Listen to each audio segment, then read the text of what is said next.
that we looked at HIV with a lens which looks at women and ask ourselves, what has made the numbers of women living with HIV be double? That's one thing of concern.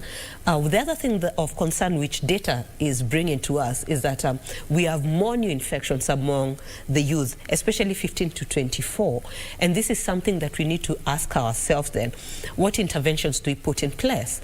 Because for sure, things have changed, the terrain has changed. When I was growing up, we didn't have social media to link up and discuss. We used to meet in social places, probably even more in the churches and markets. Nowadays, people just need to have a phone or to go to a cyber, and they're going to link up with other young people and decide. You've been seeing what has been happening with unfortunate news in the past few days. And these young people, the parents think they're okay. The society thinks they're okay because this person is at home, and then one day the person is no longer in the house.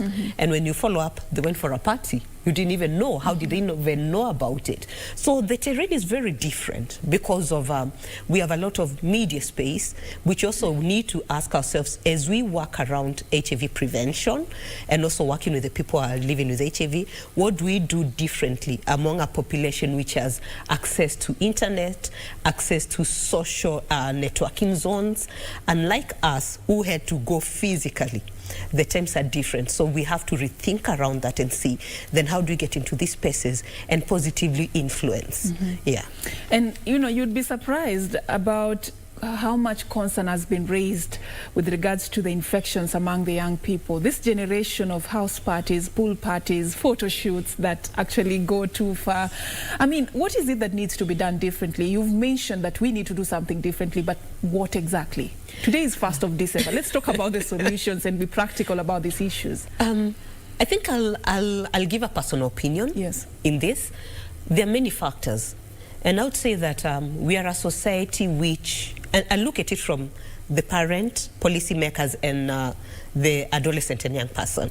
And so let me start with the people in authority, who's the parent. The immediate authority of a young person is the parent. COVID-19 happened. And so since late March this year, children were sent home. And in everyone's mind, it was to be probably 2 months. No one thought that it would last long. But to December, they're still at home. And this brought a lot of uncertainty to them. Don't forget that they are growing up. So biologically, they are developing. Their hormones are growing. They need to be engaged. Schools had a way of keeping them constrained and programmed because there's a timetable. You go to bed at this time, you wake up at this time, you go to class, you do your homework. So it's very programmed to a season when we don't know when we'll go back to school. We don't know what is going to happen. And so I think that parents need to step up and do a few things. One, and I'm not blaming a parent. I'm just saying that we can up our game to reflect and have candid discussions with our young people, especially on what does it mean to grow up. Because of late we've been having the song that children are taught, these are my private parts. But we go deep and tell these children what private part means. Because why is it called private? And those are conversations parents should start having. We need to have sex education at home. We need to break it down to a level the child will understand. Because at the end of the day, we want them to make informed choices at whatever age. Parents are the authority. So I think parents have a role to play, very active role, for them to be the first source of information and clarification. In this, our ordinary African families, you think that can work? There are certain topics that are just taboo topics, like you never mention these things to your kids. For many families, children grow up knowing babies are bought in hospitals or supermarkets. How then do you tell, you know, such a society in that context that it's about time we elevate sex education at home? For a parent who wants to do this, but they've never even tried to engage their young ones on such issues, they don't even know where to start. How do they go about it? The ice, how do they break the ice? Yeah. I want to agree with you partially. One, it's not in the African culture not to talk about sex education.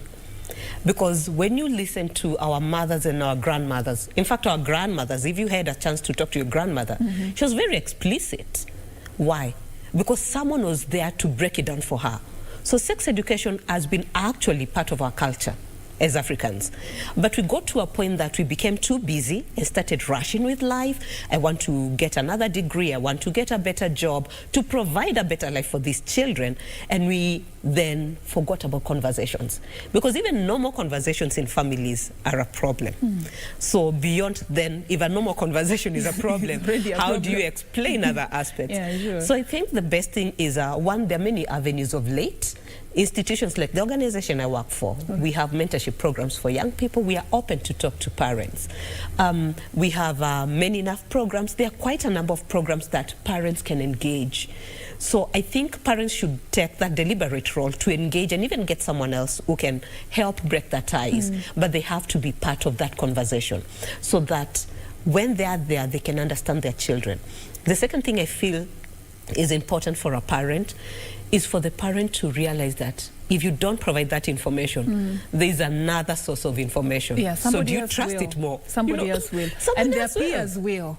And so the thing is, their peers will tell them about these issues. So exactly. If you don't guide them, someone else will. Somebody else will. And the curiosity will be filled with information that you'll not be comfortable with because it's misinformation. And one thing I think parents need to appreciate and acknowledge, when you look at the teenage pregnancy data, what UNFPA had published, I mean, we have children as young as 9 having babies.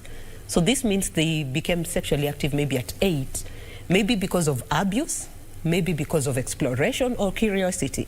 So as a parent, really, you have an 8-year-old at home and you're afraid of having a discussion around sex, then who will? They will go and explore. They will go and be curious about it, or they will want to practice something they had. So it's much important for you as a parent to be the first source of information. I would say the second stage is policymakers. It's time that we had a candid discussion.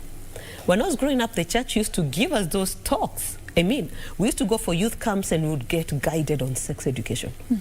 And would come back and you're like, I mean, those are the times all questions would be, is it wrong to have a boyfriend? And anonymous. You know? Hide under the anonymous umbrella and you write what you want to know. There, and you get answered. And we had that space. Unfortunately, our children who have access to so much information out there don't have that space.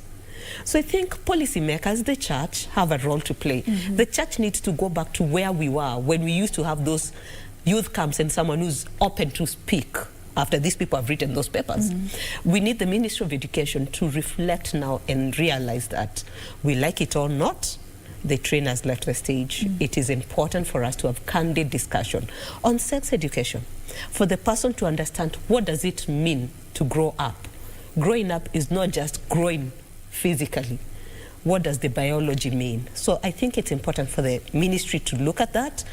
And moving from the policy makers, that is the policymakers, Ministry of Education, even the church there, as well as Parliament, they need to come in that space. But for the young person, it's important for the young person and the adolescent to realize choices have consequences. On that note, you remind me, there was a time I was having a similar conversation, but this was entirely on sex education and why there was a debate on whether we should implement it or not. A tip from one of my panelists, they said that how they broke the ice was, there was a time they were watching TV with the son, and the son was a bit uncomfortable with something they saw in an, I'm not sure that it was an advert or a program, and they just started like, why are you uncomfortable? Why are you shy? And that is the time the son started saying, oh, I'm not supposed to be seeing such things. Why? And then they just started having a candid conversation about sexuality and all that. But then it has to be age appropriate, depending on the age of the child. There are things they may not understand at their age, but there's a way you can bring that information down to their level for them to understand. Then you graduate as they grow. Oh, yeah. But then let's talk about going back to HIV and AIDS. Let's begin from testing, because we've talked about choices having consequences. So I believe that goes into the direction of the need to prevent yourself from even engaging in any, of these activities. But let's talk about testing. There has been a lot of calls for testing, the need for testing. Let's test as many people as possible. Why is there so much insistence on testing?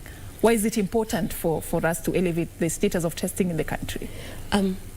There are many ways, but the most important one is once you know your status, you will make for sure an informed choice. And so it's very important for every Kenyan to actually know their current HIV status. And there's a joke that we usually hear. Why do you say current? Current because a person might have had an HIV test 3-4 years ago, and they tell you, I have had an HIV test, but then it's not current. Current means that you need at least once a year to have your test done. And it's important for you to know your status, because once you know your status, if you're HIV negative, for sure you'll be guided by the counselor you're engaging with on how to remain negative. And so they will guide you on prevention measures. Those who turn positively, those who turn HIV positive, they'll be guided on living positive with the virus, which includes treatment, but also prevention with a positive, for them to realize that they have a role in preventing spreading the virus. So it's very important, and the starting point is knowing a person's status. But like you rightfully said, we have a lot of campaign, including where I work, to sensitize people for them to go for HIV testing. How are they responding? I would say the response is not as good as we expect. This year even worse.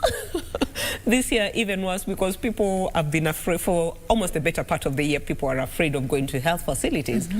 But I'd like to actually commend the government for bringing on HIV self-testing kits, because there are people who would like to have an HIV test, and maybe their work schedule would not allow them. Because, I mean, there are people who work from 6 to 6. The facilities are already closed at that time. So they have access to HIV self-testing kit. A person can take it and test, and if they turn positive, they go for another confirmatory test. And so it's very important. And once they know they are HIV positive, there are measures which have already been put in place. One of them is to put a person on HIV medication. Once they are put on that medication early, they can live close to normal, healthy life. So which means they can do what they purpose to do in life. And so that's a very important one. The other thing which is very important for women, and especially expectant women, it's important for them to go to the health facility for their antenatal care very early, at least the first trimester.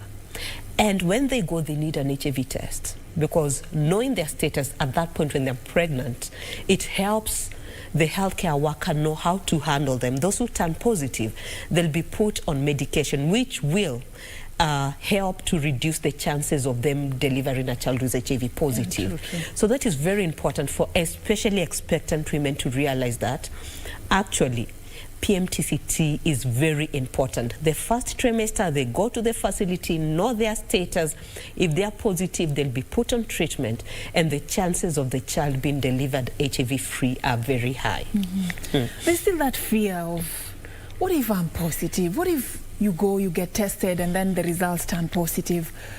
What will you do? There's still that fear, and that probably could have been the reason why many people are still shying away from going for these tests. Talk to us about the stigma and the fear and the myths around HIV and AIDS in this modern day and age. It's quite interesting that it's more than 30 years later since the first HIV case was discovered in Kenya, the first person to be tested positive. And even 30 years later, we're still discussing about stigma. And I would say that... And it's real. It's real. Yeah. I would say that things have changed in that it's no longer fear of association. It's no longer how you'd see and say, hey, yule amekonda, you know? So nowadays it's very hard for a person to know this person is HIV positive because of medication. So stigma has also evolved. It's no longer that I can see and I can separate you. So where we are now is that fear. Self-stigma actually is very high. The fear of, what if I know? What if I test and I find myself positive? So will I still be associating with? And so the person is going to be debating not about how will people treat me. No, because it's very hard for people to even know now. It's about, will I still go out with this boyfriend? Will I still be able to click with my same girls group? And because will of I that... still be able to, can I be a mother? You know, and those are genuine concerns and fears. And these are things that I would like to encourage people. When we go for HIV testing, You have time with a counselor, one-on-one. It takes you through that. Ask all the questions you have at the back of your mind.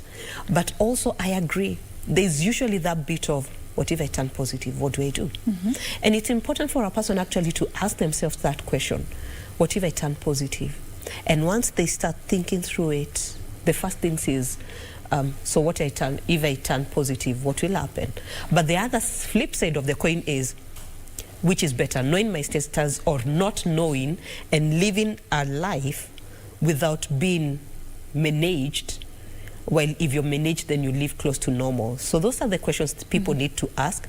And I would encourage people really to know that being HIV positive is not a death sentence. I was about to go there. You just stole the words out of my mouth. I wanted you to encourage somebody, you know, because we are raising awareness about HIV and AIDS. Oh, yes. And there was a time when it was a killer disease. Let me just use that in quotes. But over time, with technology, with advancement in treatment and everything that has been done, that has changed. Talk to us about, you know, just eradicating that thought that HIV and AIDS is a killer disease, is a death sentence. For sure, it's true. HIV is not a death sentence, and what we need to look at is that we have a lot of, in the years that we've been having HIV in the world, we've had also a lot of research put in place. We have advancement in science to the point that the drugs are no longer as hard as they used to be. People have safer medication. People, once they start, nowadays, once a person is tested HIV and they turn HIV positive, they are usually put on treatment almost immediately. This is to ensure that their immunity is boosted all through. And so with that boosting, that makes the people be able to live close to normal lives. The most important thing for anyone who's HIV positive they need to take on is that once you start medication, that's your marriage for life. You're not starting There's no time that you will like get unless science changes, unless science changes and we get to a vaccine which people are discussing and maybe injectables. But in the meantime, you and the pill have a relationship, a daily relationship. And you have to be disciplined about it. Be disciplined about it. Take your drugs every day and until science gives us another option. But once you are faithful to your medication, you live close to normal life. So your immunity is going to be elevated to a certain level where you will be close to normal. And so that's something I want to encourage people living with HIV. Your medication is your best friend. All right. Allow me to take you back just a bit before we get to, you know, the life after testing positive. Sure, sure. This is in the interest of somebody who needs to understand the basics. We may assume that people know what HIV and AIDS is. We may assume that they know what it does to a body and the system and everything. But not everybody knows that. There is concern about the need to elevate awareness about HIV and AIDS. And it always starts by explaining to people what HIV and AIDS is. I will not allow you to leave this show before you tell us. You know, just break it down for somebody who may not have had a chance to understand this in just layman's language. So in layman's language is that HIV is a virus which gets into the body and fights the immunity of the body, which means that the immunity which protects the body from infections and diseases is weakened by the HIV virus.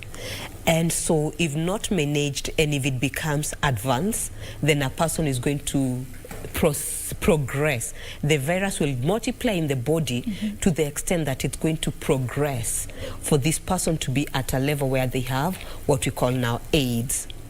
And that is the state where you'd look at a person and say, hey, uyu amekonda. But once it starts showing. So once a person has the virus in the system, the virus will start fighting the immunity in the body. And once the virus starts fighting the immunity in the body, then it weakens the body that anytime there's any infection, the person gets sick. And that's why medication has been brought on board to ensure that it helps the immunity in the system fight that virus in the body.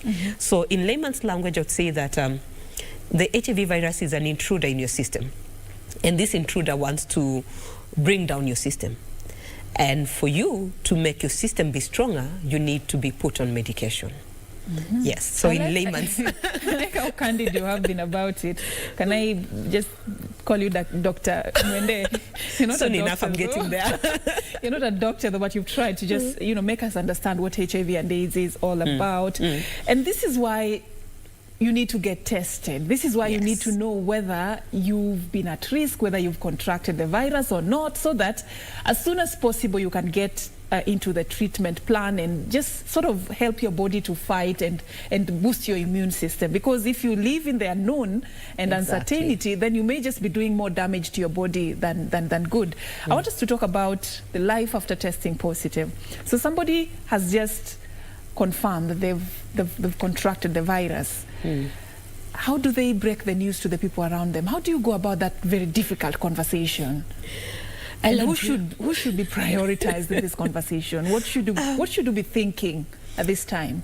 I agree with you. It's a very difficult conversation, and it has stages. But the first thing, once a person they have just been to the counselor's room, had that discussion, the results are there, HIV positive. The first immediate thing is they get a counseling again, for them to just be taken through that this is the reality now, and this is how you live with it, and also again be guided to go to treatment. So one of the things that we acknowledge is that, like any other life condition, a person has to go through many phases. They might be in denial, they might get angry, but there's a lot of support systems to ensure that the person gets to a level of acceptance. And in this journey, it's important for a person to have a support system. And that's where disclosure comes in, for the person to tell a few people. Are they obligated to do that? It's not an obligation, because... But why is it important for them to open up? Yeah, it's a personal journey, but it's important to open up for many things. One, it's for the support system. You know, when you're going through a condition you didn't expect, you need someone to walk with you, someone to tell you we are here for you, yes, to remind you that whether you still need to take that medication, someone who's going to tell you that whether this is not the end of it, you know. So that support system is important. But at the same time, it's also important for a person to inform a few people. I'm saying again a few people because it's the discretion of the person. It's not a must, it's the discretion of the person. If it is a parent, it's important if they have a spouse to inform the spouse, for them to help to walk with them through the treatment journey. But at the same time, don't forget, the more you hold on secrets, the more it becomes a burden to you. So that's the advantage of disclosure. If it is to a child who's HIV positive, obviously you don't start telling them when they are 3 and 2 and tell them, you know, you are. So it's also a journey which many health facilities also work with a person, and many programs, including NEFAC, work with a person to just help you break the ice slowly by slowly until you fully make this person understand that you're HIV positive. It is for a child, if it is for an adult, I am HIV positive and this is my journey, this is a support I'd really like from you. So it's personal discretion, but it helps make the journey easier. Yes. Can somebody still live a normal life after testing positive? I'll say they can live close to normal life if they take medication as they need to. And the good thing is, as a country, we already have we're implementing test and treat. So you tested positive, you put on treatment immediately, and that helps you live close to a normal life, which is very important. But if you're not on medication, for sure you will be getting opportunistic infections, which are going to make your journey a little bit difficult. To make your journey easy, living with HIV, it's important to get a test and also to have a conversation with a healthcare provider. They are there to serve you, and it's important to have that conversation. This is how I'm feeling. And that helps also a lot for the health worker to see how can I help you? Is it a new infection, and how do you move on with the journey? So they deal with the entire self, the physical, the emotional, everything you're going through, the journey.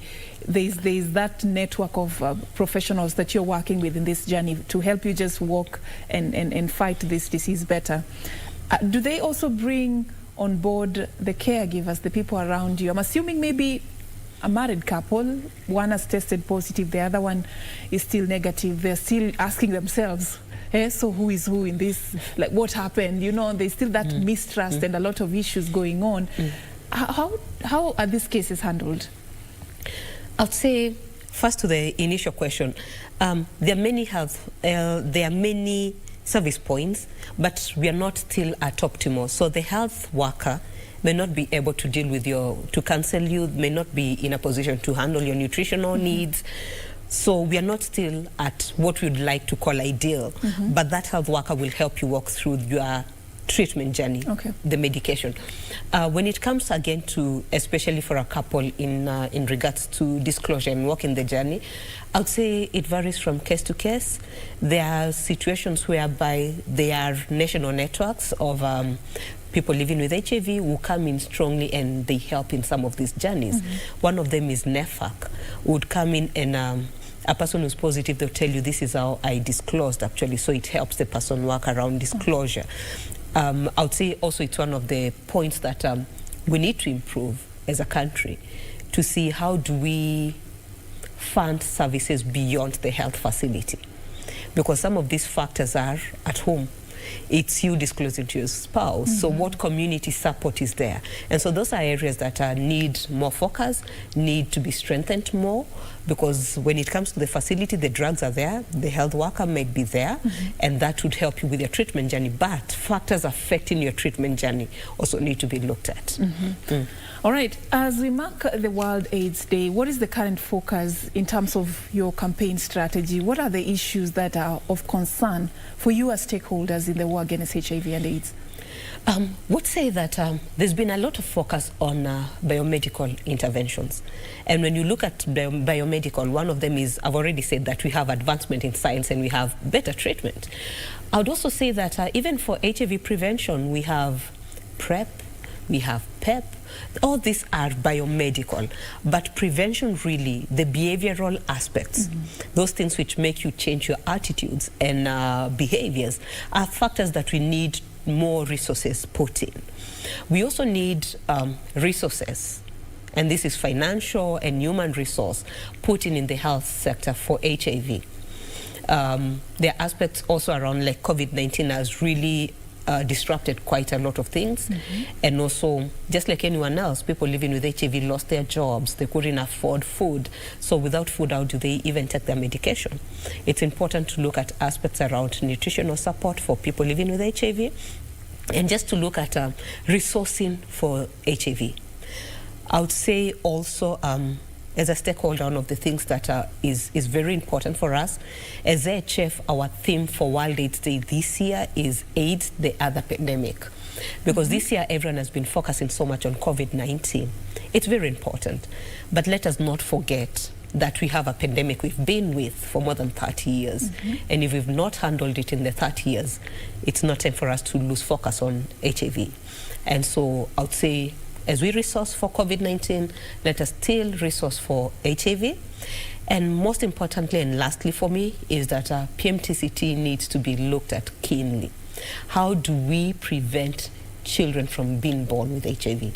Because it is doable, science has proved it's doable. However, we still have areas where we need to improve, and that needs to be put into consideration. All right. I was just about to ask you, for somebody who may feel, why should we talk about HIV and AIDS? Yet COVID-19, in just the last few months, has claimed over 1,473,000 people, the lives of 1,473,000 people, and the cases that have been reported so far globally stands at over 63,589,000. HIV and AIDS, why should we have this conversation? Why is it important for us to be talking about HIV and AIDS in the midst of such a serious pandemic? It's important because HIV still is an epidemic. But number two is that it's not a fight for one against the other.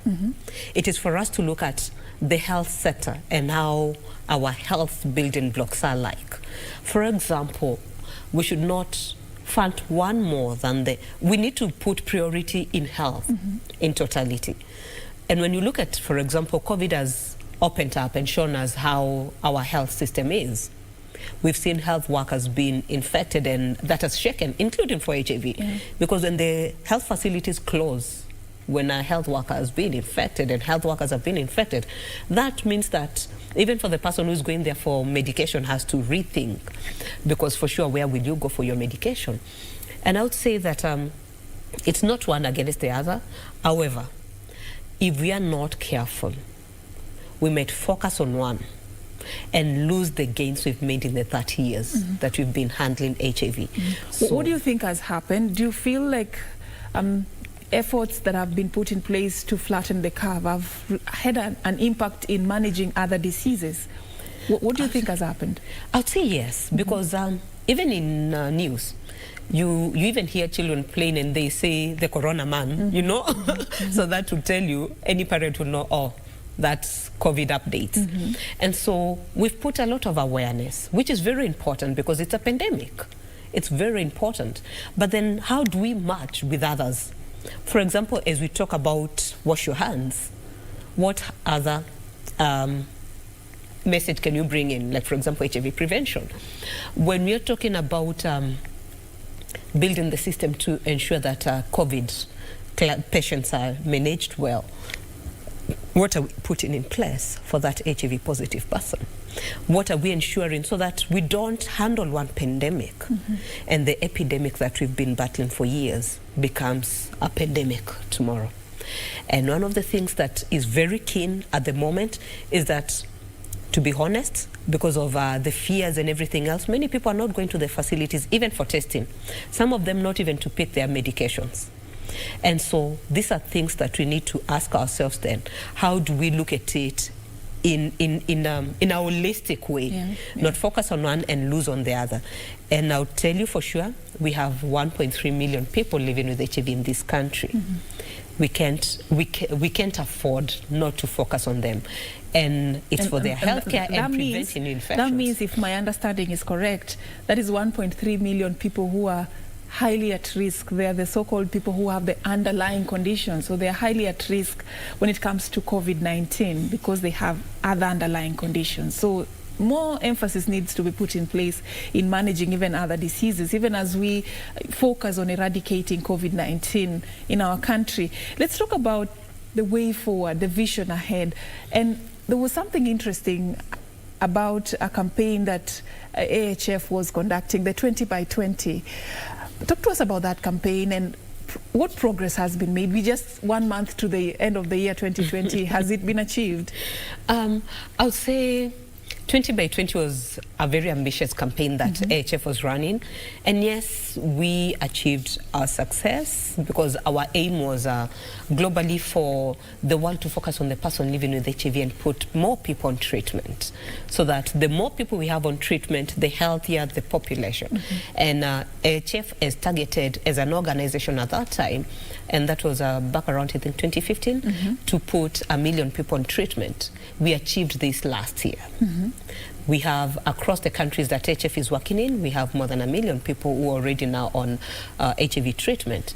And so I would say 20 by 20 campaign for HF was an advocacy campaign to talk to the world. We need more people put on treatment.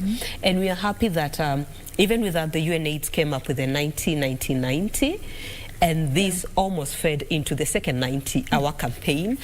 And yes, 2020 has not been the year we anticipated it to be. And it's been a difficult year for even anyone in the health sector, even in the interventions that we do. But I'm happy that we were able to achieve the 20 by 20 campaign. And looking forward to sustaining the gains. Really, we can't afford to lose any gain so far. So this vision of eradicating HIV and AIDS by 2030, do you think we can meet that target? And what will it take for us to get there? Eradicating AIDS by 2030 is doable. What we need is, we need to rethink differently, we need to focus, and we need to not only focus at it from a biomedical point, we also need to involve the people living with HIV in this journey. we need to reprogram differently and ask ourselves, why are we still off mark? And I'd say as a country, we've really done well in terms of aspects of like putting people on treatment. The second 90, we are doing very well. However, when it comes to identifying, we still are struggling getting more people to test. Viral suppression, adult, we're doing well. Pediatric, we are still struggling. And I would say it's time for us as everyone. It's a collective responsibility. It's not about the government. It's not about partners. It's not about the person living with HIV. It's about all of us together. If we put our efforts together, we get adequate resourcing, program well, I'm sure by 2030 we are going to eradicate AIDS. But if we are not careful, we might lose the gains and it will become a mirage, and we keep on saying, okay, let's replan and move it forth. We move the goalpost further. But I'm hoping 2030, which is 10 years from here. Hoping we'll not get there. I hope but so, then yeah. let's talk about today, what events are lined up, especially for you understand you have something lined up for marking this special day, your organization. Just talk to us about some of the activities that usually take place around this time. World AIDS Day is a day to amplify the voice. It's an advocacy day across the world, and for us to bring back our thoughts and say, this is where we are, Text Talk. And so for us, even as an organization, we are having two main activities in the country. We are having public awareness on HIV and COVID-19 in Mombasa. But in Nairobi, we are having a public debate among young people on HIV. And actually the focus is HIV testing. Oh, okay. The focus is, why are we not going for testing? And so we are having we are having a public debate. It all starts there. And so our activities, we have a public debate, but it's still going to be within the COVID-19 regulations. We'll ensure that the seating, the numbers are restricted, but we want to have that honest conversation with young people for us to see how do we program better based on what we get from the young people. Nationally, NAC is leading for an activity in Kajiado County, and we wish people who are in Kajiado all the best, as we are going to be marking the national celebration in Kajiado. And I think as a country we've made strides, because for sure we have better policies. Even when you look at COVID-19 management, there was a lot of government was there to guide. And they gave circulars on how drugs should be given. So people are given longer appointments. They would even guide in terms of, please don't close the HIV clinics. And that's something we need to comment. However, we also need to agree that when we had the partial lockdown, that affected also quite a lot of people going for treatment. And so we have quite a lot of gains we can celebrate, but we also are a long way far from getting to the goals that we want to achieve. It's doable, but it's a journey which needs a lot of focus and a lot of investment. There's this perception that HIV and AIDS sort of at some point became the new normal. There was a time when there was a lot of noise and a lot of awareness and a lot of information being passed about HIV and AIDS. At some point, sort of people went and got used to it, and it became the new normal. How destructive is this in the war against HIV and AIDS? I'd say it's very destructive. And I would like to appreciate, because at that time is when AIDS was declared a national disaster. And at that time then, every public gathering you'd go to, they had to mention. And we had all these public campaigns, which helped a lot actually, because we got many people going to test. I would say the normalization, when people realized and they're almost like, oh yeah, now we know a lot about HIV. I would say the downfall of that is that, yes, people think that they know, but they also become very lax when it comes even to going for to know their status. Some people would also would not take prevention that serious as they need to. And so I would say that it's important for us to still reflect. I'd be happy actually for those campaigns to come back, especially for the young people who weren't there. If you reflect back, it was the early 2000s. Yeah, yeah. So these For young them people, to know what they weren't even born. Yeah, true. So and they're the those most affected right now. Exactly. Yeah. So I think it's time that we thought and asked ourselves, how do we bring back this messaging? Obviously not like it used to be that time, because that time it was for a different population. Now it needs to be packaged differently, but I believe public awareness will never fade. I mean, that's why religious people go to the church every Sunday. You need more. You need to hear it more and more. So we still need to come. Friday and Saturday. Exactly. All right.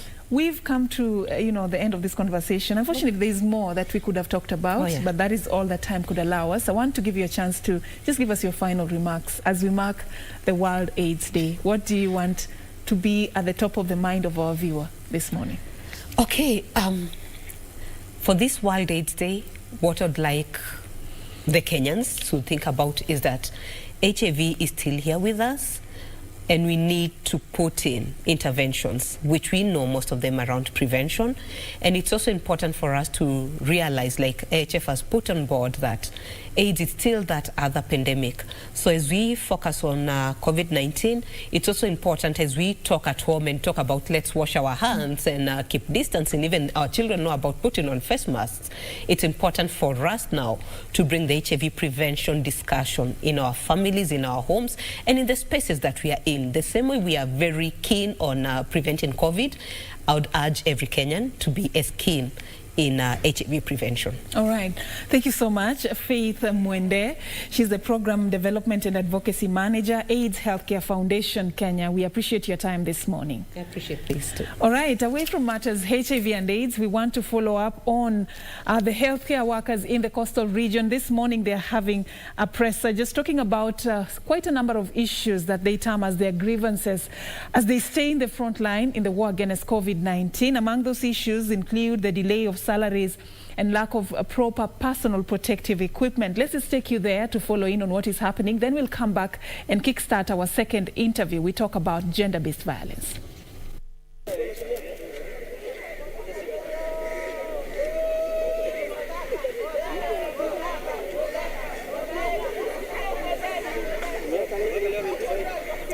Yes, Sheila. Can I?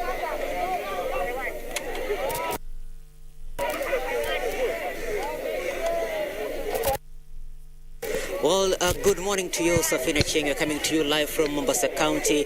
Of course, this is the third week since the county health officers went on strike. There are pressing issues which they want to discuss, and these issues are perennial salary delays, a lack of proper PPEs, and of course, there are more other pressing issues which they want to be discussed. And here I'm joined by the officials who will bring us up to speed on what is happening currently at the county of Mombasa. And I'm joined by the Secretary of Nurses. This is Peter Maroko. Kindly come forward, sir, and tell us what are the issues now. This is the third week.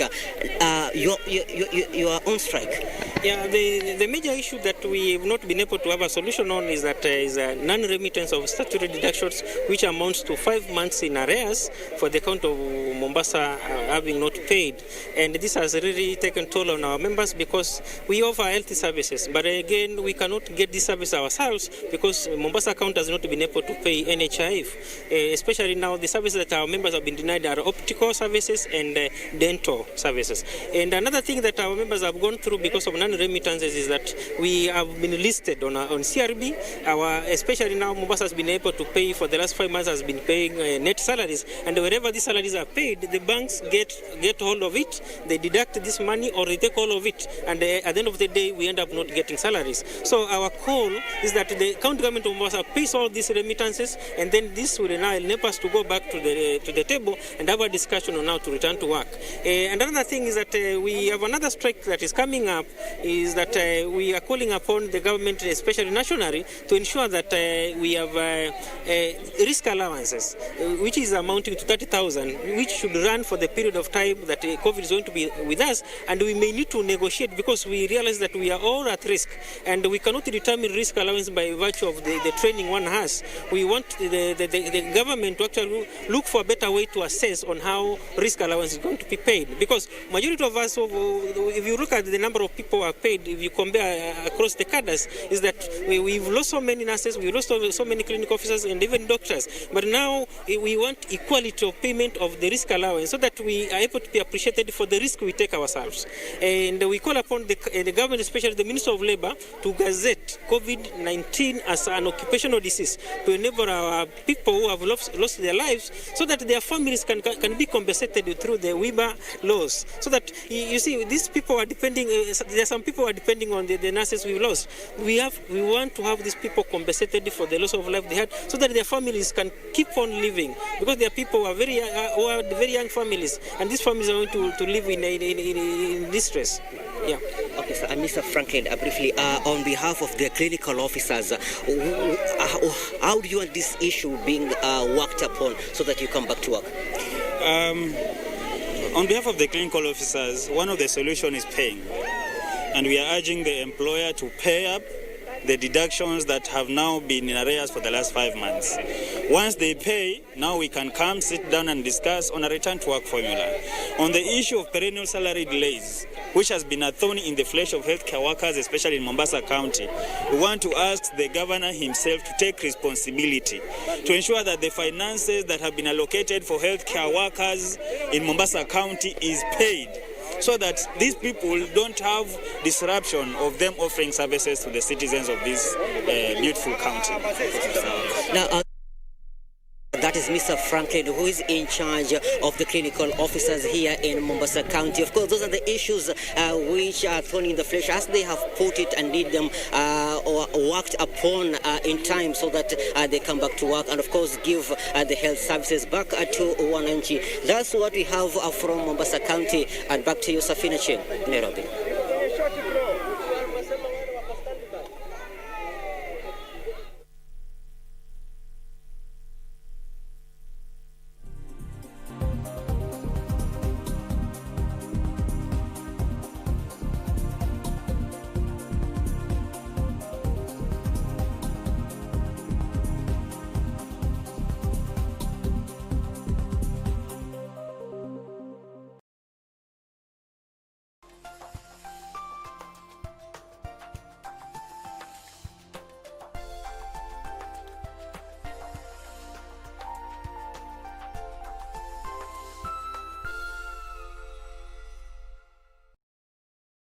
When the world changed, it made us go back to the simple joys and love the little things even more, like serving up your best, eating together, and sharing more. Now, we'll take nothing for granted and always remember to taste the simple joys.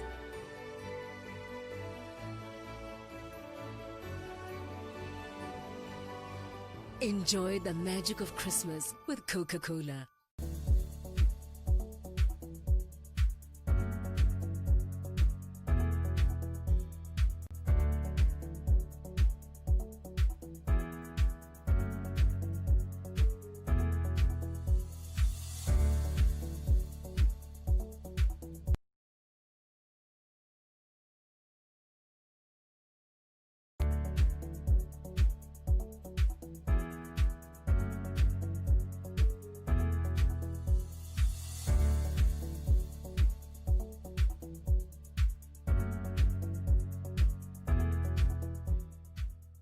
Next on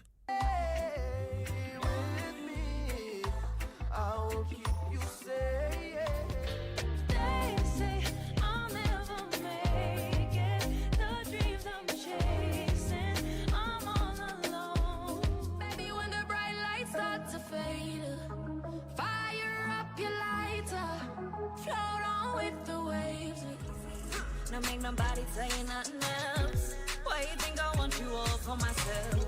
Baby, I'm a trophy, put me on your shelf.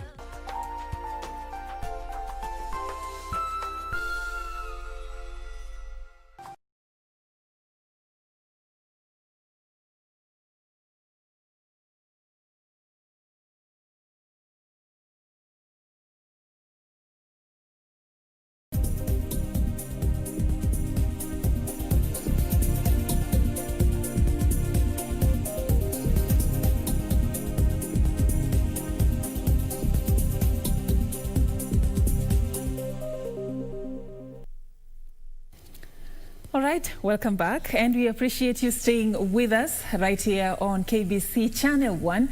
This is News Check in case you're just joining us. Today we are focusing on important issues that have been shaping the news. On the first part of the conversation, we talked about the World AIDS Day, and oh my, we shed light on issues that revolve around this epidemic in this modern day and age, and what you need to understand as we all look to the vision of eradicating HIV and AIDS in the society by the year 2030. Now we just want to change issues a little bit and talk about something also that is timely. We are marking the 16 days of activism against gender-based violence, and we want to talk about this vice in the society, understand the progress that we have made, what is left, what needs to be done, and what are some of the issues that victims are currently dealing with, and how can we make the world and the environment that they survive in better for them, and also help them in their quest for justice. And joining me to have this conversation is my guest Halima Ali Zaid. I hope I got that right. Yeah. She is the Sexual Reproductive Health and Rights Lead at Femnet. Thank you so much for creating time for us. Thank you. All right, so perhaps you can tell us a little bit more about what usually happens around this time. 16 days of activism against GBV. What is the significance of this season? Okay, first of all, the 16 days of gender activism, this was established when at least 136 countries came together and realized that that women's rights are human rights. So the issues of violation of women came into play, especially when issues were being discussed in the Beijing conference. So the 16 days of gender activism is basically to address issues that are affecting women and girls in their totality. Mm-hmm. So this means that within the 16 days, issues that are violating women's rights come into play, and they are addressed by different government states. All right. And at the moment as we talk, I think 136 countries are addressing, advocating women's rights issues through the 16 days of gender activism. We'll talk about those issues as we have this very important conversation. Why women? Why girls? Why not men and boys? When we're talking about gender, when you're talking about gender-based violence, why is it that rarely we have the men and the boys on the table? First, I have to say that women and girls are the most vulnerable population. And I'm saying this because for a long time we've known that there has been patriarchy.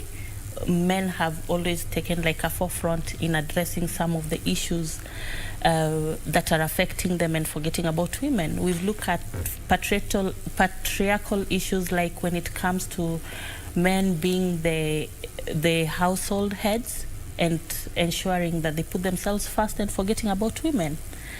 And when we look at the history, we find that most women were not being given privilege so that their voices could be heard. And this, looking at some of the existing social cultural norms, you find that this has been affecting women, and you find that women could not come out and speak because they were deprived. And women in totality, they're just vulnerable, and girls, given the existing social cultural practices within the society, that makes them even more vulnerable. And that's why we focus on women, so that we can be able to give them a global voice to talk about these issues.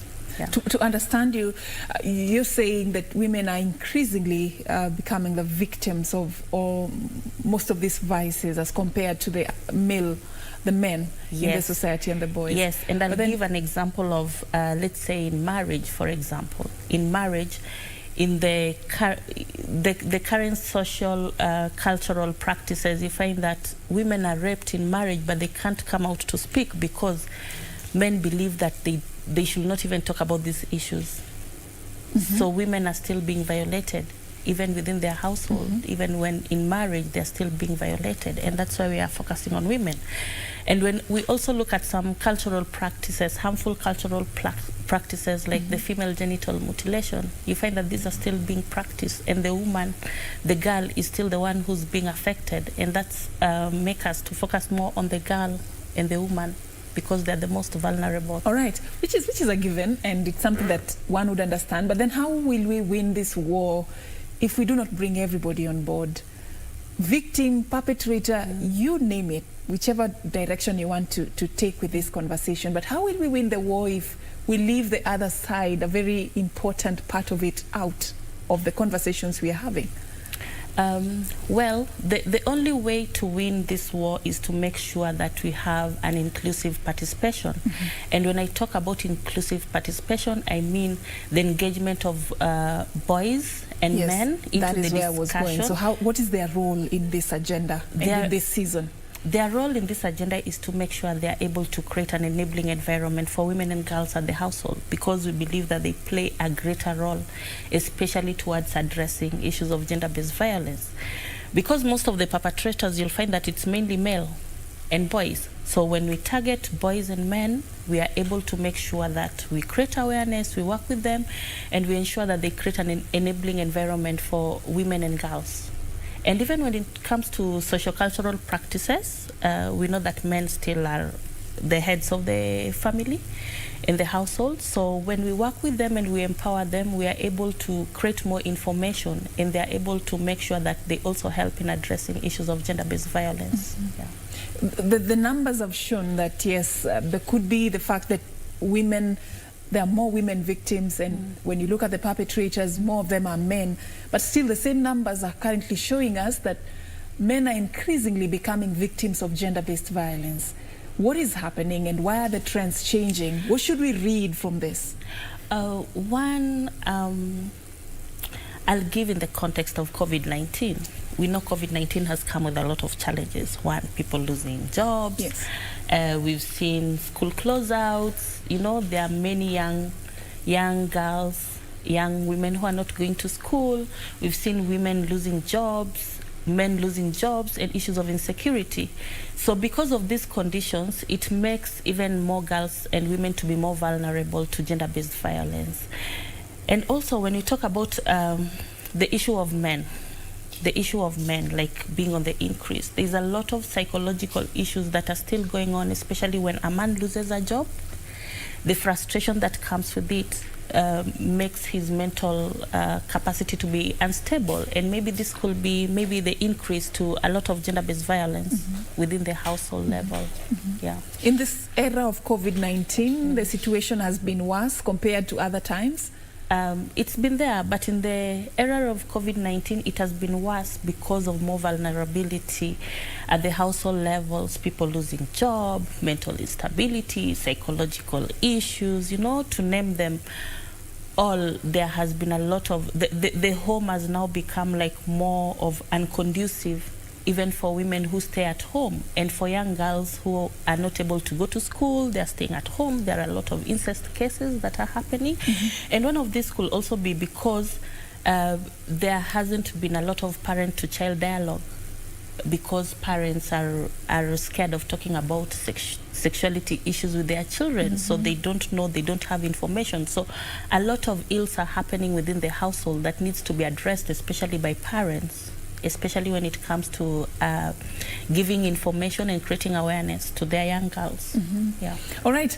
Earlier when we were starting this conversation, Halima, you mentioned that around this time is when, you know, about 136 countries saw it necessary to have a season where we can actually look at some of the issues that have, you know, taken us back with regards to the rights of women and girls. I want us to talk about these issues. If you look at Africa, for example, and even in our Kenyan context, what are these issues for you that you think are affecting the rights and freedom of women and girls in the society? First of all, I'll talk about the early child marriage. Early child marriage, especially during this time of pandemic, we've seen an increase of early child marriage cases, because mainly most families are economically unstable, and they will trade for their girls being married off early and for them to get something that will keep their families stable. issues of female genital mutilation has been in the increase because of the social cultural practices that are happening, because some people believe this is our culture and this has to continue. So we've seen a lot of this in the increase given the pandemic situation. We've also seen a lot of cyberbullying because, you know, COVID-19 has also come with its ills and advantages. And when I talk about cyberbullying, a lot of conversations have gone on online through social media platforms, and we've seen a lot of girls, women being bullied online. So those are some of the things that are key to be addressed during the 16 days of activism. Yeah. This year, what is unique? What is the theme and what is different about this year's celebrations? Oh, what is unique? First of all, this year's theme is Orange the World. Orange the World. Orange the World. So within the Orange the World theme, we are looking at different women coming together, trying to make sure that they get awareness. Awareness is created. They're able to get more information. And if they can come out and speak out and be helped, I think that is also key during the Orange the World theme. There's also the issue of prevention and funding. And when we talk about prevention, we talk about access to essential services, access to services like social protection one. Women should be able to access shelters. Women should be able to access information when it comes to getting help through helplines. They should be able to get services from the police. They should be able to get medical services from the health facilities. And also during what makes these 16 days of activism very unique is because this year we are also celebrating the African Women Decade towards pushing for the rights of women rights. And also what makes it unique is that within the 16 days of gender activism, we are also preparing for the Generation Equality Forum, which is to take place next year, early next year, in Paris and Mexico, where there will be global commitments being made on the gender-based violence. Wow, quite a roadmap there. I want to take you back a bit before we get into the future and what lies ahead for women and girls. When you, in your normal day at work, when you interact with these young girls and these women, when you interact with their individual cases and what they've gone through, what is most unfortunate about the experiences that women and girls have gone through? What is it that you find out on the ground that you term as the weakest link in just advocating for the rights of women and girls? Practically speaking, what you meet on the ground? Practically speaking, what you meet on the ground is these girls, they come out, but accessing services becomes a hindrance at some point, because you find that when a young girl is raped, when a young girl is defiled and she's able to go and report the case, there's no quick response mechanism to help them, and this delays a lot of cases. And another challenge is, even if these cases go to the court, they still take a longer period to be addressed, and this leaves the perpetrator to go scot-free, and the same perpetrator will still continue with the tendencies, and this makes even more girls, women, adolescents becoming more vulnerable because they are more at risk because the perpetrator is outside there. So the delay of these cases also makes it more alarming, and this needs to be addressed, especially from the legal perspective. Yeah. So what do you think needs to be done to change the narrative as policymakers, as stakeholders? What is it that should be done to change the narrative for young girls? First of all, what needs to be done is ensuring there are gender-sensitive policies that are addressing these issues. That is one. Two, making sure there is a lot of funding investments to support the legal aid, to support the health service delivery, because most cases is also like gap in the funding to address these issues. You'll find that there is a gender recovery desk at the hospitals, at the facilities, but it is not heavily funded. Funded in terms of investments, of making sure that there is more awareness creation and information created for the service providers, and also just the training. You find that as much as we want a quick response, most money will be allocated just to set up the system, but forgetting the other part of making sure there is training, for the health service providers so that they are able to handle this in a very professional way.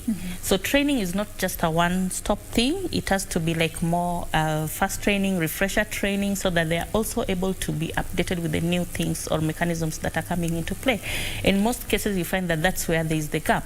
So you find that institutions cannot really be able to put up a comprehensive service delivery for the victims because either there is a gap in funding, they cannot be able to address it in totality. Yeah. When you look at some of these, vices that are committed against these victims, earlier you talked about backward cultures as one of the, loopholes probably that could lead to the increase in such cases. Just looking at that context of culture, what do you think are some of the things that we need to change? Because many would argue that this is our reality, this is our way of life, this is how we have lived. Our ancestors went through the same system and they were okay. So why are you telling us now that we need to change? How do we go about this conversation? First, we have to say that there's a way retrogressive cultures have made women's rights not to be put at the forefront. The reason why I'm saying this because we've seen a lot of cultural practices that are still not addressing issues of women and are not putting women at the forefront to address their issues. And one way to address this is to make sure that we create more awareness and create more information, especially to the religious and cultural leaders. They need to be included in this kind of conversations. They will tell you, we have lived this way for centuries. It has always worked for us. Why are you telling us now that we need to change? What do you tell them? Based on the experiences the women have experienced and giving them like different case studies, I think that will really highlight and really tell them like the impacts of some retrogressive cultures, how it's shifting developments behind. So if they're engaged into these conversations, they're sensitized, they're empowered, they're provided with information, I'm sure they'll be able to be aware and enlightened and know that these retrogressive cultures are something that need to be stopped. In a way that it's protecting the girl child, it's upholding the rights of the girl and the woman within the society. Is there progress that is being made with this regard, especially when it comes to cultures like FGM? Are you optimistic about the steps we are taking in eradicating this vice? I'm very optimistic. I'm very optimistic because, when we talk about change, it's not a one-night thing. It will take time and progress. And I believe with a few religious and cultural leaders, opinion leaders, elders in the community, when we work together with them and we empower them, we provide them with the right information, I'm sure there will be a decrease. For me, I believe change, even if you can be able to change a life of one girl, you're already making progress. So for me, I believe there is progress we are making, but we still need to have more concerted efforts to ensure that we are working closely with the different stakeholders so that we are able to address these issues. Let's talk about the early marriages, and I would also link this up with early pregnancies, especially during the COVID-19 period. Your area sort of centers around sexual reproductive health and rights. I want us to talk about what has been happening really. Young girls are increasingly being turned into mothers, and it's unfortunate, but it's the sad reality. What do you think is happening, and how do we change this? Wow, that's a very pertinent issue that I really like talking about. And one is, I think, the fact that we haven't embraced comprehensive sexuality education. People haven't embraced this. But if we could just embrace and make sure that there's a lot of dialogues that are happening between different stakeholders, and also making sure that parents are able to take their responsibility by ensuring that there is parent-to-child communication, then we should be able to address these issues. And I'm talking about this because, you see, nowadays the modern woman, there's a lot of responsibility. You go to work, you're schooling, you come back, you're a mother, you're a woman. The same to fathers. Especially now during COVID, it hasn't been easy economic-wise. So you find that men will be busy looking for work outside there to come and put food in the table. And hardly no parent has time to talk to these young girls, these teenage boys, about issues of sexuality. So you find that they'll rely more on their peers. So when they rely more on their peers, either they're not getting the right information. So this leads them to start engaging in early sexual debut.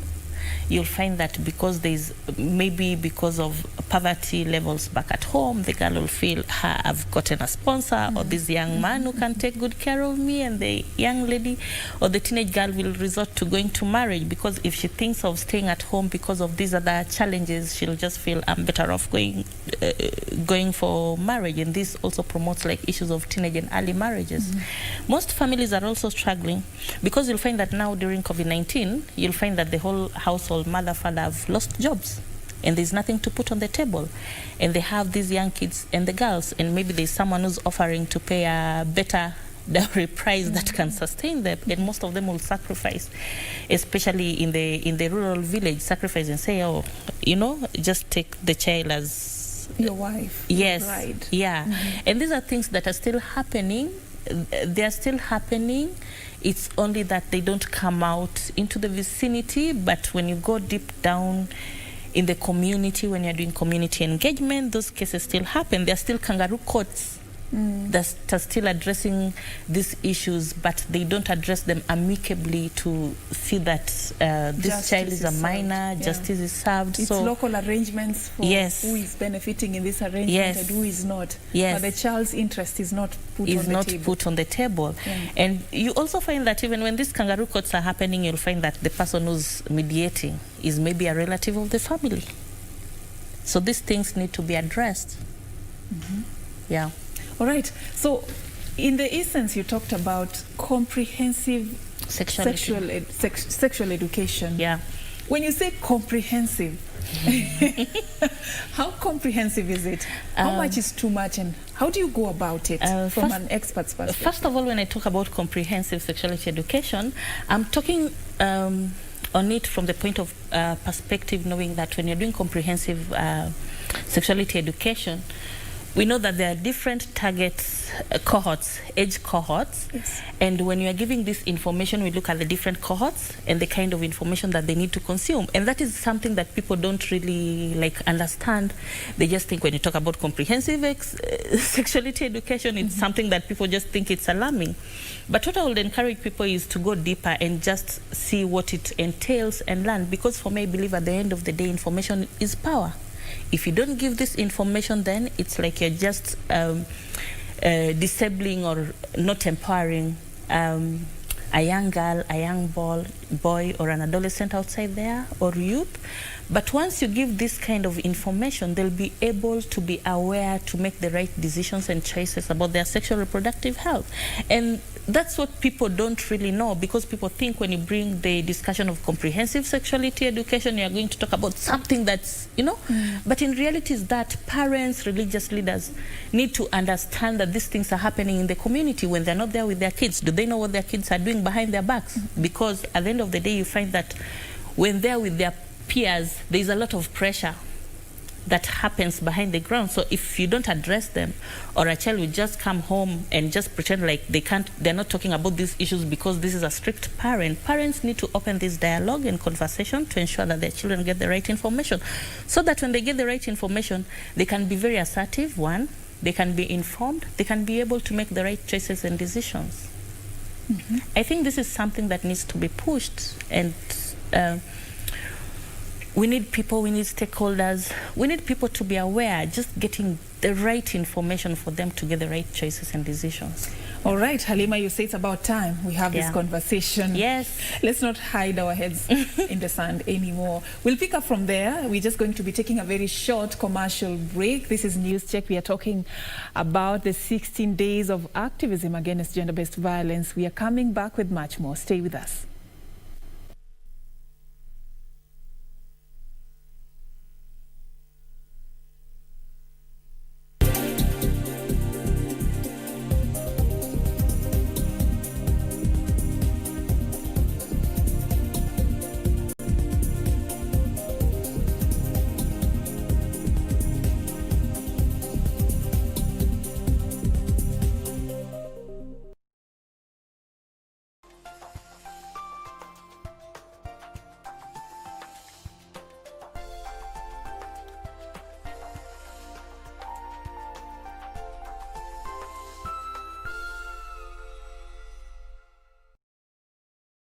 When the world changed, it made us go back to the simple joys and love the little things even more, like serving up your best, eating together, and sharing more. Now, we'll take nothing for granted and always remember to taste the simple joys.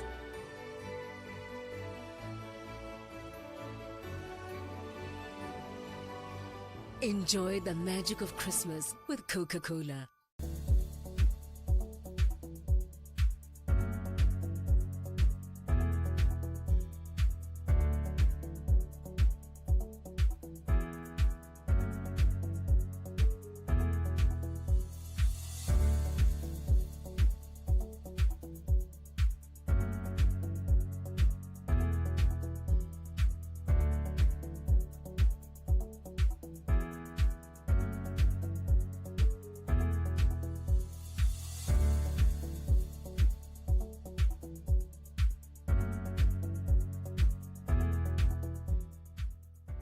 Next on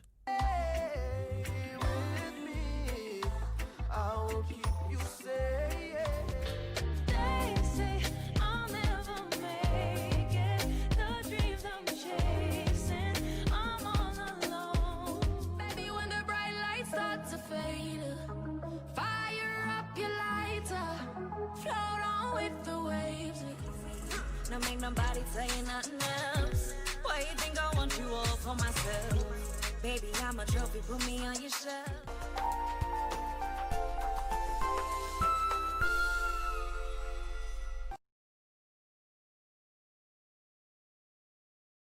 tonight on KBC Channel 1. Say anything, Fabiola. This is my problem. You don't have to worry.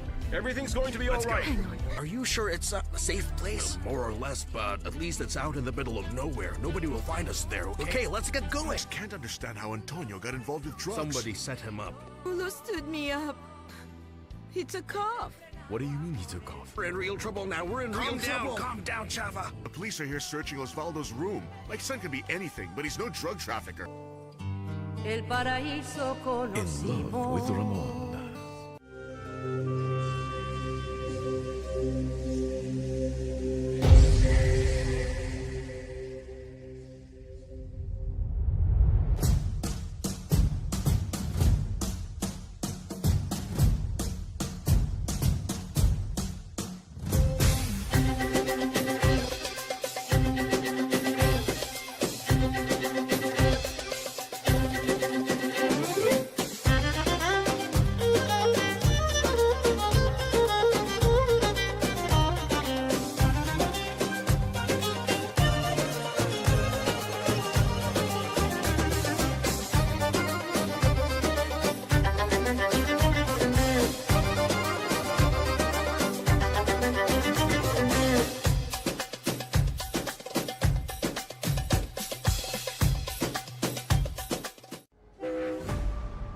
Unajua nini mama? Niko karibu kwenda shule. Na sitaki kuwa na stress kukuhusu.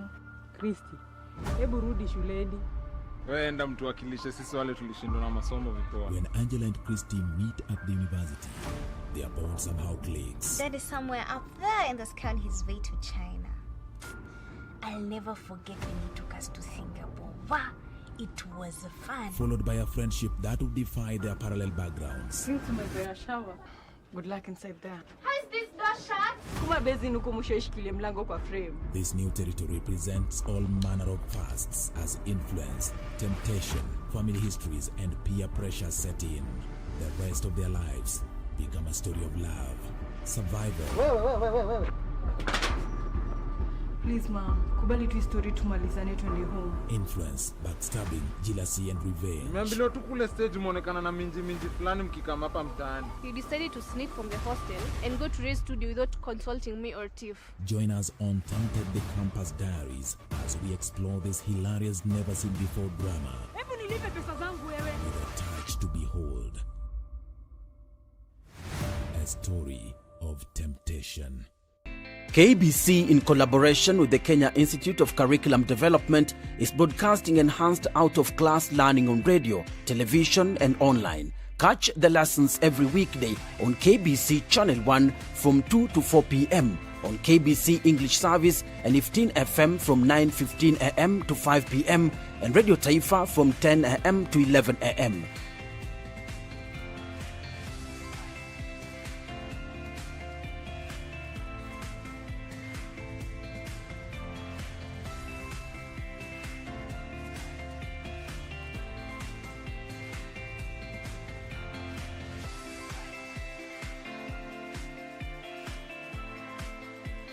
KBC English Service, Radio Taifa and 15 FM are also available countrywide on the free-to-air Signet digital TV platform, or log on to www.kbc.co.ke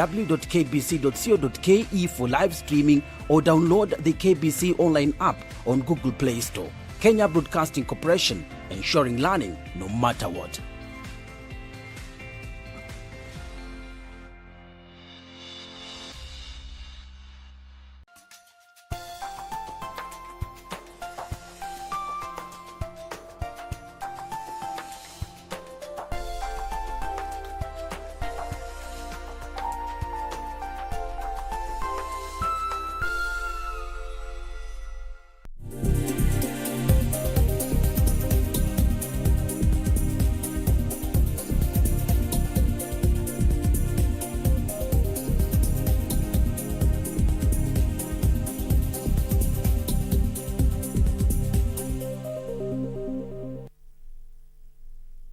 Welcome back, and thank you so much for staying with us. We are having a very important conversation. This is News Check, and this morning we are just shedding some light on the 16 days of activism against gender-based violence. And my guest for the show this morning is Halima Abba Ali Zaid. She is the Sexual Reproductive Health and Rights Lead at Femnet. We have talked about quite a lot, and before we went for that particular break, you just told me about the theme for this year's campaign, Orange the World. And I like what goes on, under this theme, that we need to fund, respond, prevent, and collect. And I just want you to shed light on the need for funding when it comes to addressing matters of gender-based violence. Do you think we have invested enough as a country in the mitigation measures, in awareness campaigns, in even the quest for justice for victims? Are we really focused and centered on that aspect of funding this eradicating this vice in the society? Wow. What I will say is that investments have been done. Yes. However, there is need to change the narrative when it comes to our implementation. And when I talk about this, is looking at new ways to make sure that we are able to steer or create a difference in the kind of interventions that we are doing. And the reason why I'm saying this is because most cases you'll find that a lot of programs or implementation design does not address like some of the components that need to create sustainability to the interventions or create positive impacts. And I'm talking about this because you'll find that either when we talk of more increased funding, we mean more increased funding to ensure that there is sustainability and life even after the project. And you find that most investments are put, and you find that donors will give like 1 to 3 years. After 3 years, the project is gone. Next? There is no funding. So if there is a way or a plan for people to have like sustainability plans to ensure that there is continuity of the intervention, to ensure that there's sustainability, that is one, and there's positive impacts. I'll give you an example. You'll find that maybe some funding will just come for creating awareness. So after creating awareness, what next? Do we look at how these survivors can be able to access services in the facilities? You find that most of the cases it's a gap because you're only focusing on creating awareness, but you're not addressing or creating a solution to the victim who has been violated. So you find that there's a gap. So when we talk of increased funding and investment, we mean there has to be a sustainable way to ensure that these programs and interventions are sustained, and also it is inclusive of other elements. And when I talk about inclusive of other elements, there should be, in the program design, there should be awareness, there should be implementation, there should be giving a voice to the victims so that they can be able to speak up. They should be able to access services. There should be also the involvement of the legal aid and even male involvement into this kind of interventions and design. And I think that is what, for me, I will say most donors should look at when they are creating fund and investment to support such interventions. That will really help us to address a lot of gender-based violence issues. So it's not just setting aside money for a given period of time, but it's just looking at the holistic intervention, like how long will this take? And after we are done with funding this project, will it be able to go on even if we are not there? Those are some of the critical questions that should be asked. Let's talk about response. These cases are there. And a lot of young people, and even not just young people, even adults are increasingly becoming victims of gender-based violence.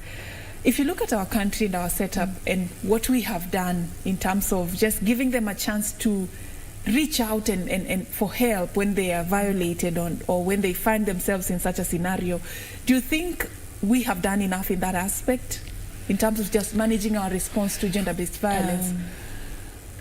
When it comes to response, I'll look at it in different angles. One, I'll look at response from the fact of view, a woman who's coming from the village or community. Is she able to access services? Is she able to have airtime or even just a cell phone to make that call? Does she have information where to reach out in case something happens? That is one. The second fall, I'll look at it from a woman who's empowered, like me. You look at it like now you're a career woman, violence has happened within your household, you are shy or you can't come out to talk about it because people will look at you like, this lady, you know, how can she, you know? So both sides of the coin, you're not giving us a very positive, you're not giving us hope. Like, it's really that bad. Like, it prevents the efforts now to go forward and help this victim because they are not in a position to come out and speak. But what I will say, like, a lot of efforts have been made just to make sure that these women can be able to get information. As I said, information is power. Once they get this information, they're empowered, they can be able to reach out. And I've just given these two scenarios because if one does not have this information, how they can access the hotlines, how they can be able to reach to different service provision where they can reach out to be helped, then they cannot be able to access this. So if they're empowered and they have information of this, then they'll be able to come out and speak up. And that will help us to accelerate the progress when we're addressing issues of gender-based violence. How is it done usually? Because some victims will be scared that after I've reported, I'm still coming back to the same environment. Maybe the perpetrator exists in this same environment. It could be even a couple. It could be even a young girl. Maybe they've been violated by a family member. So how is it usually done after reporting? What next for them who are worried about that? What I know, what Kenya is making progress on, we've seen different counties coming with shelter programs to support women and girls who've been violated. So this is something that is still in progress and it's happening. So if these women and girls who've been violated feel unsafe, they can be able to get support through the shelters that are being established by the county governments. We also have the non-governmental organizations that have put up these shelters where women can be rescued, where women can feel safe as they are progressing and addressing their issues, either through legal system and justice, for them to access rights. So these are some of the things that are now into place. And for me, I believe it's a progress. And we talked about the funding still. And I will still say there's still gap in funding because you find that even to put a safe or a friendly shelter where a woman or a young girl who's violated to be there, there are some conditions that has to be put into place where she'll mentally feel like she's healing, you know. It's not just a shelter where there is bed and you just come and sleep. But there are also other fundamental things and principles that needs to be into place. When they're going to that shelter, there has to be a counselor who can be able to take them through the social support, you know, those trauma support, who is able to work with them.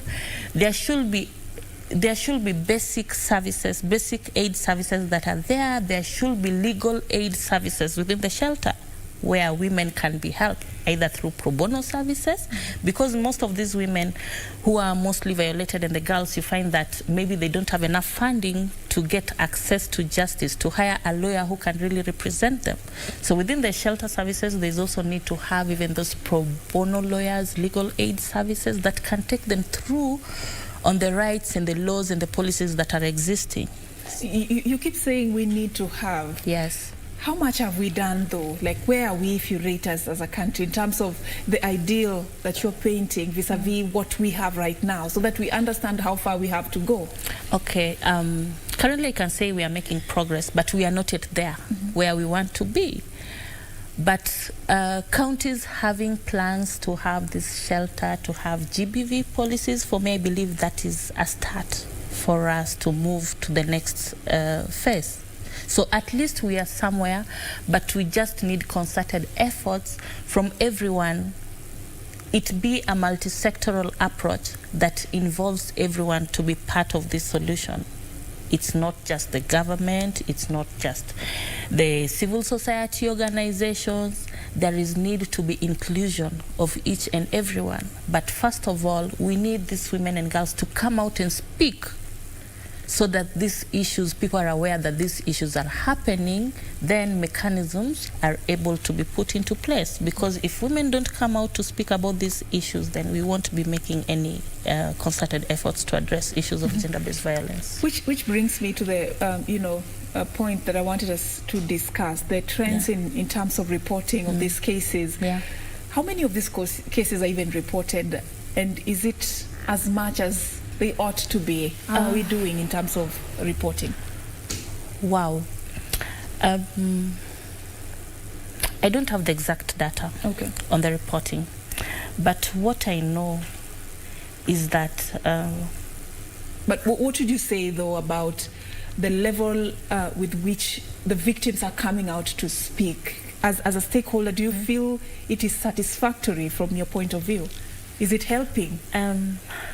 It isn't satisfactory still, because I gave you two scenarios of a woman who's in a village, a professional woman who's working, who feels like she can't come out to say these issues because of her status quo. A woman who's in the village who cannot be able to access services to report these issues. But should they be empowered or have access or mechanisms to report, then that becomes easier for them to report. And I've also talked about the issues of information and creating awareness. And if this information and awareness can go deeply rooted within even the rural community and even have a help desk where they can report, then that will increase the reporting mechanism and structure. And even just having outreaches at the community level where they can be able to report, that will also help. For those who are living in the urban areas, it's easier to report because you'll find that there are facilities, you know, these facilities, their structures put into place. They can be able to afford a cell phone where they can be able to call toll-free numbers, hotline numbers, so that to be helped. Talking about reporting still, I'm trying to look at a scenario where somebody who's been violated has just gone to, say, a police station to report. Currently, if you look at the setup and the environment and even the people that are going to receive this person, is it something that satisfies you as a stakeholder? Have we invested well on that? Because sort of this is something that is personal. This is somebody that has gone through an ordeal. Do we have a setup that accepts them and gives them that space of safety for them to open up and share? Yes. Yes. It is there? It is there. I know a lot of civil society have invested towards ensuring even the police are trained on how to handle such cases. They have gender desks that is reporting. But still, I will say the buck stops with an individual. As much as you are trained, is it something that is your calling? So people also need to know, even if you're engaging someone who's trained, if it is a calling, then it will be easier for them to address. But if it's something that you just take, oh, this is just my normal job, I want to do it, you know. So are we slowly moving away from the era where there were some victims who complained of being sent away? They went to the police station and then maybe they were laughed at and they were told, maybe the way you were dressed. Are we shifting from that era? Yes, we are shifting from that era, and I'm saying that because for the few civil society who's been able to invest working with the different police and even changing their mindsets, there's a lot of progress that is being made. But I can't say like it's big, drastic progress. As I've said, development and change takes time and progress. And when we have more investments and we are able to work with the police units, train them and take them through and even set up those friendly gender recovery desk system, I'm sure that will help us to accelerate and address these issues. Yeah. Let me take you back to the opening up, because this is where it starts. Yes. Prevention. Let's talk about it. Let's talk to our young people. Let's educate them and enlighten them on some of these issues. It will go a long way in preventing some of these cases. But then, for those who feel that parents are not sensitive to the needs of the now generation, you interact a lot with young people. What are they telling you with regards to how parents are understanding them when they're asking their questions? Some feel that they're not really given that platform, that opportunity. Their voice is not being heard. You know, are these concerns that they're raising in the forums you are having with them on the ground? Yeah, first of all, I have to say, like, creating an enabling environment for these young people is very key. And when you talk about creating environment, I mean from the household, and that means the engagement of parents and having these dialogues with young people. From the young people, I've worked a lot in adolescent interventions, parent-to-child communication, and some of the issues these young people are able to talk about is sometimes they go home, parents don't have time to talk about these issues. Parents are really like busy with the hassles because they have to put food on the table, they have to look for money to take this child to school, you know, so there is no room to have like valid conversations, especially on sexuality issues, especially on issues that affect their sexual and reproductive health right. And this in most cases has led to now even these young children young adolescents becoming rebellious. They become rebellious because when they want to have a conversation with their parents, they cannot be able to give them a listening ear. And that shifts them now to still go and get these conversations with their peers, which most cases these are misleading conversations that leads them to engage in early sexual debut, unprotected sex, you know, unhealthy and risky behaviors, different choices. Then a parent will now start being worried that how comes my child has got. And also sometimes conflict at home between parents make these young people to have tendencies and behaviors to be rebellious. Yeah. When I also talk about creating environment at the community level, this involves like having different people, like your neighbors, having different leaders, elders, community opinion leaders, just making sure they create that environment for young people instead of, you know, when we talk about these issues, most of the times you'll find that parents will always shun, or when a child comes, they want to talk. Like one scenario I can be able to remember, like a child goes to talk about a parent about the issue, and the parent is like, oh, we can't talk about these issues now, or those are not issues to talk now on the table, you know, because there's no open platform for them to discuss these issues. So if you're a parent and you've shunned a child away to talk about these issues, or you tell a child this is not a place to talk about these issues, there will be no next time. Yeah, or where do you think it's the right place or the right platform where they can discuss these issues? So a lot still needs to be done to ensure that parents are involved in having these conversations. Some parents would be concerned that once you expose them to this conversation, then it's like you're giving them the green light to now go and test the waters out there. It's sort of like, you've just dropped them out there on their own to do things, you know. For me, so the less they know, the better, the safer they are. Yeah, for me, I'll look at it this way, and especially to parents who don't want to give this information, would you rather prefer this young person gets information from outside and it's the young person is able to make unhealthy decision, unhealthy choices about their life or sexuality, or having a conversation with them to guide them?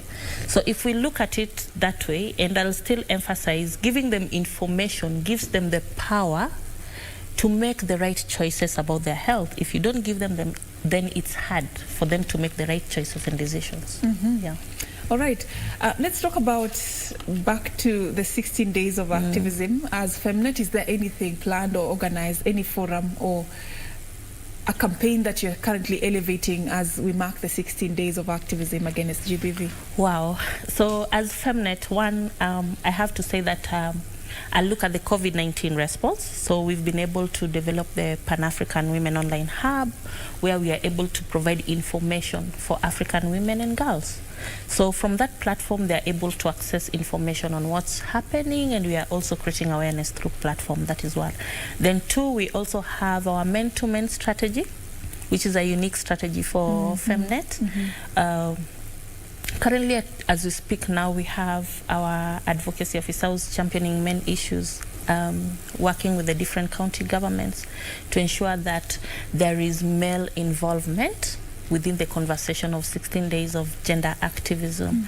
Because men-to-men strategy. Yes. Is it just men alone championing the cause, or how does it work? Because we believe as much as we are working towards women's rights, which are human rights, there is also need to engage men. Okay. Because we know that men can also play a bigger role to ensure that there is decrease of gender-based violence at home. So within our intervention, what we are doing is we are sensitizing them, we are working with them so that they are able to run campaigns at the local level, community level, because we believe these issues happen at the household level and at the community level. And if we don't work with this, with the community leaders, with the men at the community leaders, then it will be hard for us to accelerate progress in addressing these issues. So we are working with them and working together with the different county governments, especially in Kericho, Bomet, Homa Bay, and Migori, where we are able to advocate and ensure that we are creating awareness and also having platforms for dialogue to engage them. The men-to-men strategy, I like that, because many people ask, where are the men in this conversation about gender? And still talking about the men, are you also addressing issues that are violating their rights as men, and what are these issues? Wow. Because gender is gender. I mean, it's not male or female, it's both. Yes, when we talk about gender equality, we believe both sexes, their issues need to be addressed. And we are championing issues of generation equality, and that makes sure that ensures that we are working with men and female to ensure that their issues are addressed. So through the men-to-men platform, we are still giving men a platform where they can be able to raise their voice and also address these issues of gender-based violence within the platforms of the men-to-men strategy. All right. I'll still take you back to that question. You're not running away. What do you think men are currently struggling with in the society? We talk about women a lot, women this, women that. What is it that our men really are going through? What is it that we need to do different? Wow. With the coming of COVID-19 pandemic has worsened a lot of things. And one thing I think men are struggling with are economic and financial stability, because for every man, they'll want to feel like they're still the head of the house, they can be able to provide. These are things that have been existing like ever since, and they're also patriarchal, you know? So the issues of economic and financial stability is one key thing men are struggling with, and also there's the mental health issue. Because if a man can't provide, then that means psychologically, mentally, he is disturbed. And this leads to other psychological problems, and even if this is not addressed, maybe these are the things that results to men being perpetrators, you know? They feel inadequate in some sort of way. Yes. So this the gap need to be sealed by ensuring, even as we're working on empowerment, men are also empowered, but they also need to come out with a voice, to come out and speak out so that these issues are addressed. Because most cases you find that men don't come out to speak about these issues. They don't come out to speak about these issues because of their ego. They feel like, what will happen if I come out as a man? It's not like it's not like a woman would come out and speak about these issues and once it's she's really empowered. affecting the progress that is being made in addressing some of the issues that men are going through. So opening up is also good for both genders. Yes. All right. And for me, if I look at this year's themes, even when we talk about funding, there is need to put more investments towards the mental health for both men and female, because COVID-19 has come with its own challenges that people need to be taken through some, mental awareness, mental checks, because if we don't address them, then we'll find that as a country, we are going to incur more addressing issues of mental health if we don't do it as soon as possible. All right. Yeah. Thank you so much for creating time for us, Halima. I'd just like to give you a chance to give us your final word on this particular conversation. As we mark the 16 days of activism, what is it that you'd like us to highlight going forward? One thing I would want us to highlight is, one, people need to come out, speak out, so that we are able to work and ensure that we are accelerating progress. Because if you don't come out to speak out, then we are not achieving any progress. That is one. Two, there is need for more investments and funding to support mental health, especially for survivors, especially for even people who are implementing these interventions, because most of the time people forget about the implementers who are implementing issues of GBV, but they also need more investments when it comes to mental health and just ensuring that their well-being is on check. Yeah. All right. We also need more advocacy to be done on issues of gender-based violence, because we believe that when we have progressive policies and laws, then we will be able to accelerate the progress to address gender-based violence. All right. Allow me just to appreciate a few of our viewers here who've been following this conversation. Joyreen Lusaka, you're tuned from Eldoret, Uasin Gishu County. Lastborn, Kamam, interesting name there. Well tuned. Thank you so much. Histon Bonaya, niko tuned from Marembo. John Cortez, well tuned. Aaron keeps, you're saying you are watching from, let me get this, Chepkitach. I hope I got that right. Chepkitach area, niko tuned. Thank you so much. Joy Naswa, watching live, 16 days of activism. Udiru, thank you so much for creating time. There's a question here from one of our viewers, Fred Osebo. He's saying, how does a victim get over the thought that once a victim, always a victim? I don't know how to explain this, but that is how he has put it. That once a victim, always a victim. I believe what he means is, how do you move on after you've gone through an ordeal? One thing is having conversations and safe spaces. When you have a support group and a safe space where you can be able to talk about these issues, then the safe space and the support group helps you to overcome this, because when you meet in those safe spaces with the support group, you'll also be able to hear their stories, and that gives you hope that you can be able to continue and make it. Because if you don't get a support group or a safe space, then it won't be easier for you to think of moving ahead. Within these safe spaces, as I've said, issues of having still legal aid, having counseling, these are also very key to ensure that these people are able to overcome this situation and help them move forward. Yeah. That reminds me of something I interacted with online quite a while back. In other countries, they've implemented the trainings on self-defense and just ensuring your personal safety wherever you could be as a woman, as a man. Do we have those in our country? What can one do to ensure their own safety, even as we try to prevent gender-based violence? One, I have to say that you don't know the time and when violence will happen to you. So one needs to be equipped with those self-defense mechanisms. And I think it's all upon an individual just to make sure that you are able to access and get these services. I know there are some centers that do this. I know there is one in Kibera, I don't know the name, where it's training young girls how to defend themselves against violence. So if these kind of shelters or support institutions or centers are put into place to help women and girls and men as well, because men are also violated. Yes.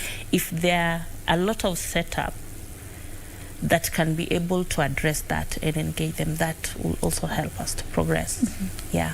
But at the moment, if you ask me, I don't have like current statistics or data like how many are there, but I know there is one. There's some? Yeah, there's some. There's one, I think, that was highlighted in BBC News in Kibera that's training young girls on self-defense, which I think for me that's a good thing and a good progress. Yeah. In the home setup, because some of these violations take place at home, what can parents do to ensure the safety of their young ones? Just when they're at work, their children are safe at home, because some are molested and taken advantage of at home. One, I'll still emphasize parent-to-child dialogue, and a parent making sure he or she's a friend to the child gives an opportunity for the young child to open up with the parent. If anything happens, the child will feel free to talk about these issues. So there is need to ensure that there is more parent conversation, parent-to-child conversation at the household level, and even building relationships at household level. There is also need for this parent to take their children through some sexuality education and even rights. If they start talking about this at the household level, then this enables the child to feel safe and talk about these issues. Parents should also be able to train their children and create awareness on different hotlines that are available, you know, information on how they can be able to access services in case they don't feel safe talking with parents. They can be able just to dial the hotline numbers and report the cases. Can you share that number with us? Or you can't remember it often? 911, I think there's also the police number, 999 in case of emergency. There's the child helpline.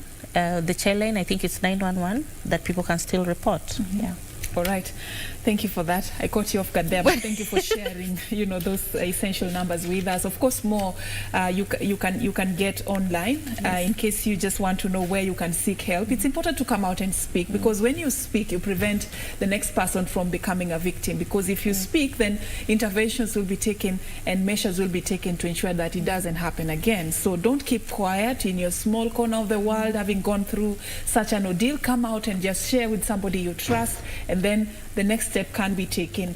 Thank you so much, Halima, for creating time for us. Welcome. All right, we're now paving way for Tamrini, the Swahili version of the program. Nancy Okware will take you through that. My name is Serfine Achieng, Ouma, and our sign language interpreter has been Lucy Maura. Enjoy the rest of your viewing.